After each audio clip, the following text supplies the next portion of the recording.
Hello everyone. आज हम लोग डिस्कशन करेंगे ज्वाइंट टॉर्ट फीचर्स। इसे हिंदी में हम लोग संयुक्त अपकृत्यकर्ता कहते हैं। ये आखिर होता क्या है, इसे हम लोग एग्जाम्पल, केस एंड एक एक पॉइंट को डिस्कशन करते चलेंगे ताकि हम लोगों को आसानी हो। सबसे पहले हम लोग जान लेते हैं कि ज्वाइंट टॉर्ट फीचर्स, संयुक्त अपकृत्यकर्ता, इसका नाम से ही समझ में आ रहा है कि संयुक्त रूप से कोई भी टॉर्ट किया जा रहा है। क्या किया जा रहा है? टॉर्ट किया जा रहा है। यहाँ पर पॉइंट है, डेफिनेशन भी कह सकते हैं हम इसे, कह सकते हैं कि इसे कैसे डिफाइन किया गया है।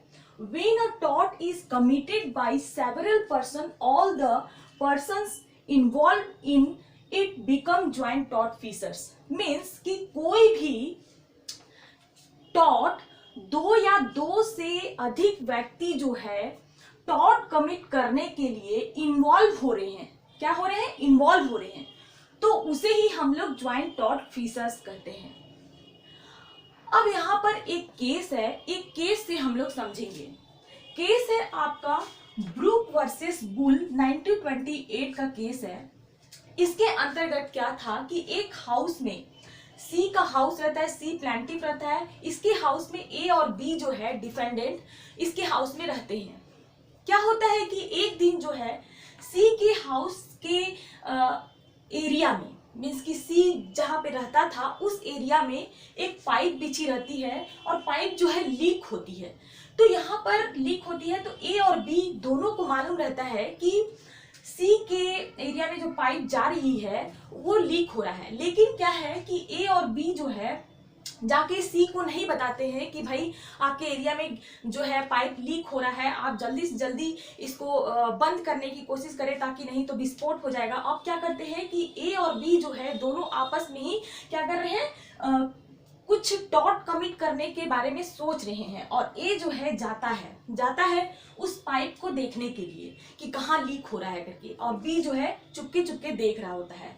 और ए जैसे ही जाता है पाइपलाइन के पास में, पाइप से विस्फोट हो जाता है। ओके, पाइप से विस्फोट हो जाता है।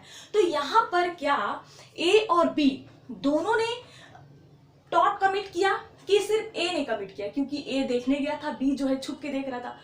ऑफकोर्स यहाँ पर ए और बी दोनों ने कमिट किया टॉर्ट को। क्यों कमिट किया? क्योंकि इन्होंने दोनों ने क्या किया, एक योजना बनाई। योजना के तहत इन्होंने प्लांटिफ के घर को उड़ाने के बारे में सोचा, या फिर हम कह सकते हैं कि प्लांटिफ के घर को विस्फोट करने के बारे में सोचा। ये एक केस है आपका। इसके अंतर्गत 3 पॉइंट आते हैं। 3 पॉइंट आपको इसीलिए समझना जरूरी है क्योंकि 3 पॉइंट के अंतर्गत ही आपका ज्वाइंट टॉर्ट फीचर्स जो है समझ में आएगा।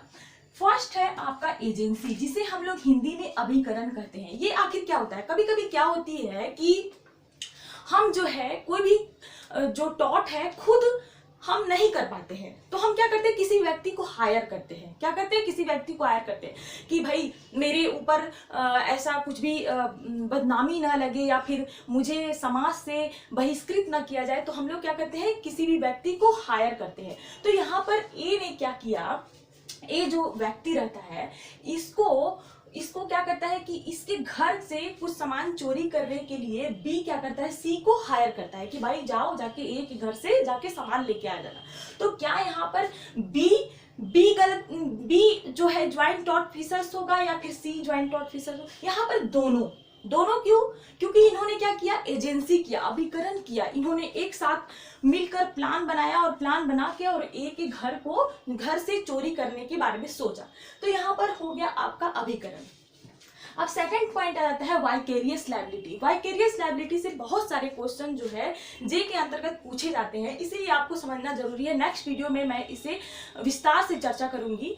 तो वाइकेरियस लायबिलिटी क्या होता है? वाइकेरियस लायबिलिटी जो है प्रतिनिधिक दायित्व, इसे हम लोग हिंदी में करते हैं। जैसे फॉर एग्जांपल आपके घर में सर्वेंट काम करते होंगे, तो सर्वेंट के द्वारा अगर कोई गलती हो जाती है या फिर टॉर्ट कमिट होता है तो मास्टर जिम्मेदार होता है। मीन्स कि वह व्यक्ति जिम्मेदार होता है जो कि सर्वेंट को हायर किया है। ओके, अब यहाँ पर जैसे कि कोई भी कंपनी है उसमें प्रिंसिपल होते हैं, तो प्रिंसिपल जो है हर काम जो है नहीं करता है, एजेंट को हायर करता है। तो एजेंट जैसे कि कोई भी माल को लोडिंग करना है या फिर गुड्स को लेके आना है, तो उसके अंतर्गत कुछ भी हेरा फेरी होती है या फिर कुछ भी किसी का कम ज़्यादा हो जाता है, तो यहाँ पर एजेंट के द्वारा की गई गलती के लिए कौन जिम्मेदार होगा, कौन रिस्पॉन्सिबल होगा, प्रिंसिपल रिस्पॉन्सिबल होगा। मीन्स यहाँ पर वाइकेरियस लायबिलिटी आ जाती है कि कोई भी कार्य करने के लिए किसी व्यक्ति को हायर किया जाता है, तो हायर करने वाला व्यक्ति जो है रिस्पॉन्सिबल होगा, साथ साथ में एजेंट भी रिस्पॉन्सिबल होगा।